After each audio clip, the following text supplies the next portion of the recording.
The Tao of Self-Confidence, episode 428. Welcome to the Tao of Self-Confidence, where I share stories of amazing women who have discovered their inner journey to self-confidence. Visit our website at thetaoofselfconfidence.com. Your inner journey to self-confidence awaits. Well, hello, friend. Welcome to the Tao of Self-Confidence, where I share stories of amazing women who have discovered their inner journey to self-confidence. I'm your host today, Sheena Yap Chan, and today I have a phenomenal lady on the show today. She is a lawyer, a teacher, a coach, an author, and also an entrepreneur, and I'm really excited to have her on today to share her story with us on self-confidence. So without further ado, I'm going to introduce you to Claire Yeung. Claire, how are you today? Maybe you can fill in a little bit more about yourself to our listeners.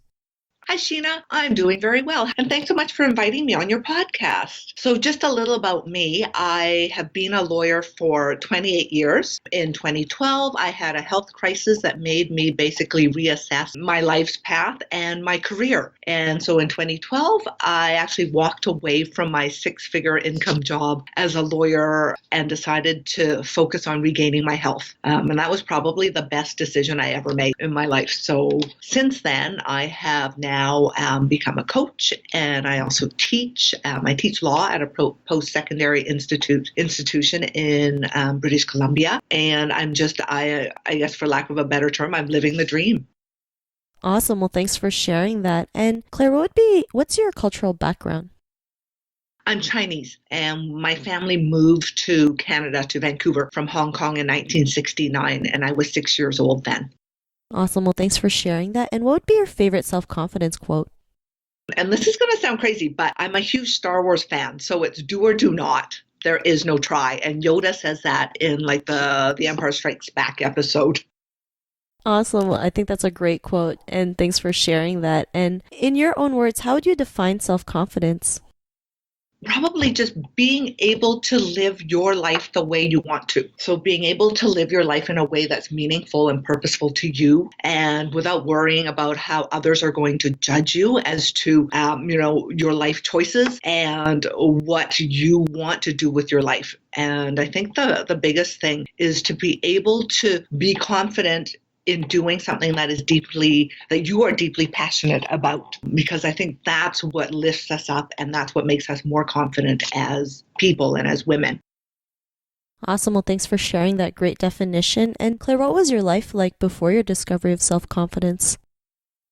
Well, that's a really funny question, just because I think ever since I was a kid, my family has always thought that I was a very confident person. And so I think, though, looking back now, my confidence came from, when I was a kid, being good in school and doing well in school and doing as my parents expected of me. And then when I became a lawyer, my confidence came from being good at being a lawyer, because to me, that's what society valued. And as well, I'm an endurance athlete, so I run, I cycle. And so that also, to me, was being able to be an endurance athlete and to be strong and be able to do what I could in terms of being healthy and strong and being able to run marathons. And it wasn't until I got sick in 2012 that I realized that, holy smokes, so much of how I defined myself and where my confidence came from was from what I thought society or other people judged me as. And in that year, when I was regaining my health, I absolutely lost my self-confidence, because I felt that I was less valuable in some way, because I was now not working and being unemployed after, having worked for so many years, for 22 years before I chose to sort of take a break from work, just made me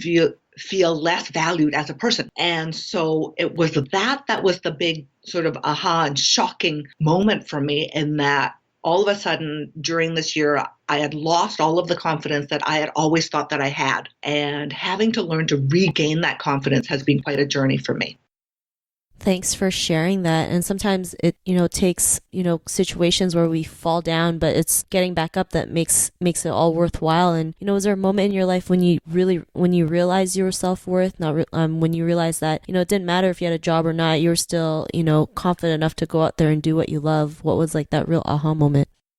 It was during when I was taking my coaching training, and I chose to go down to Portland, Oregon for the coaching training. And it was through that process that it kind of dawned on me that, one, going back to a job that I didn't love. And in fact, I can say I hated, just was not the answer. And it dawned on me that being confident meant doing something I was deeply passionate about and something that I could actually be proud of for myself and because it was meaningful to me. So rather than being proud of something that I thought society thought was valuable, being proud of something that actually had some meaning and purpose for me. And that was probably the biggest aha moment, in terms of my life and redefining my values and my place in the world. So for me, now being able to teach law and being able to coach people and to help people find, their happiness and their fulfillment and to bring their dreams to life, that I am unbelievably passionate about. And the confidence for me has come back because I've been able to find something I'm passionate about. Awesome. Well, thanks for sharing that. And, because of that realization, what's your life been like now? So I am, like I said before, I'm a multi-faceted entrepreneur. So I've come up with that term just because it's really hard to tell people the big long list of all of the different things I do. And I wake up every day excited about the possibilities of the day and excited to be either teaching my students and helping them in terms of their career journey and their educational journeys. And also I'm excited when I get a chance to help my clients figure out what they are deeply passionate about and where they want to take their careers or their lives. And, my heart is full, and I now have the opportunity to really wake up every day and just love my life and love my work. And it's not just work and life as two separate entities. My life and my work I really see as one. And that's part of what I love about where I am now and, how I've been able to grow both my work and my life to be congruent in that way. And just as an aside, I'm one of those people that is a flow junkie. And for those of you who don't know what flow is, it's that wonderful place where you are pushing yourself to your limits, to the edges of your limits, but yet you feel like you are still at peace with the universe. And you are where you're supposed to be. And, when I'm working in that place or when I'm running or whatever in that place of flow, it feels like time stands still. And that is just the most beautiful way, I think, for me personally, to live my life. And that's where I am.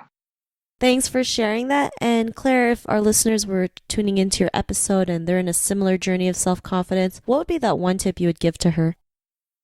I think really to don't worry about what others think of your choices in life, partly because we can't control what others think of us anyways. So do what is meaningful to you and pursue, a life and a career that you are deeply passionate about, because that's what's going to lead to a happy and fulfilling life. Stop worrying about what others are going to say or are going to think.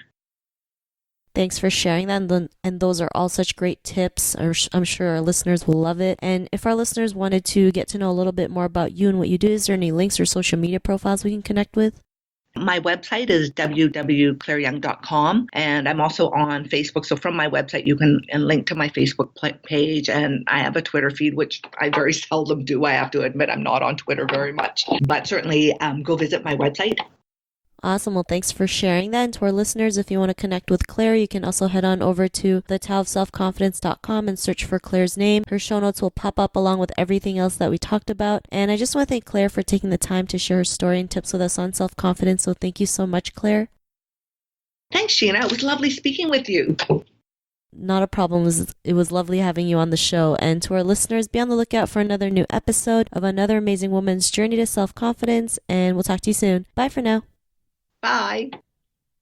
Thank you for tuning in to another amazing episode of The Tao of Self-Confidence.